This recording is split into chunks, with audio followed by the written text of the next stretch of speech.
Dad had a very successful aortic aneurysm operation, a very tricky operation. It went for over 6 hours and he came out of that swimmingly. Then sadly complications set in which were irreversible.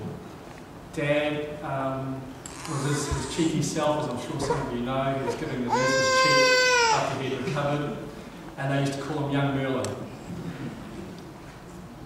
He passed away very peacefully with his family around him.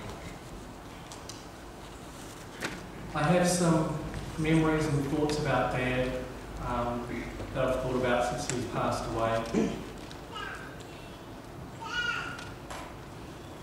You probably don't know this, but he has something in common with Mickey Mouse.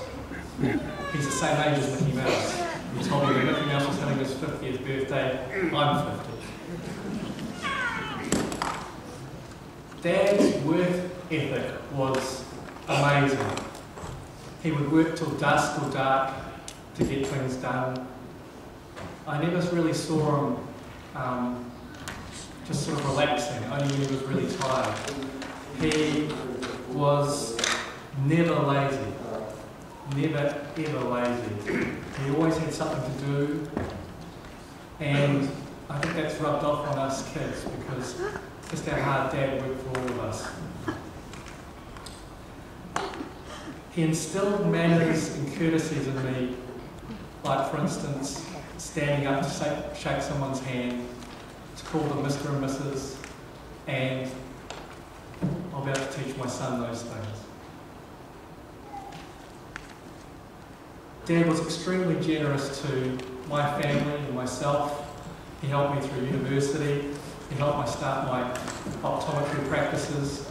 Without his generosity, I wouldn't be where I am today.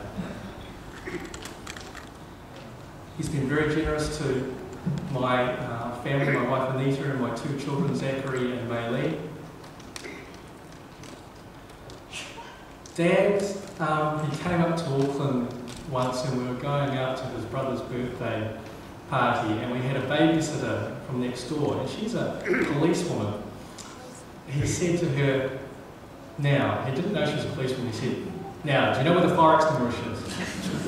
Do you know how to get the children out? And it was just Dad with his fire instinct going and knowing, looking after his grandchildren, wanting them to know how to get out of the house if anything happened. Dad loved driving. He would drive up to Auckland, even into his 80s, drive a 6 and plus hour trip, and he wouldn't fly. He said, I'll only fly if I can't drive. And all those boys used to say, come on Dad, just drop, just get on the plane. He goes, no, I'm driving. Love it. Love driving. He'd have his barley sugars to keep him awake during the drive. And Dad loved travelling. He travelled to so many countries. I was looking through all his photos and there are so many continents and places he visited. And he did this after he retired and he just loved it. He'd go backpacking.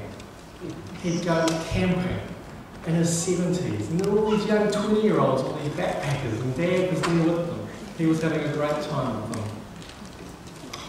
He visited China many times and he visited his village, his family village called Sato in Guangzhou. And there with his brothers, he helped fund a pump, a water pump for the village and helped set up some things for the school. And he often went back to Sato to visit the family house. My love for photography has come from my father. Dad, if you ever knew him, he'd always sit with a video camera or a camera. He'd go to everyone else's weddings and take the video of the wedding or the birthday party. And he had so many photos, there's so many slides, it's unbelievable. But he'd buy the next, when the new camera came out, he'd upgrade to it. And he bought a video camera. And he had a little digital MPEG camera that he bought from Hong Kong on his most recent trip. And he was still trying to get the hang of that one. Dad, you've instilled in me a lot of good values and I thank you for that. I will dearly miss you. I love you and I thank you for everything you've done.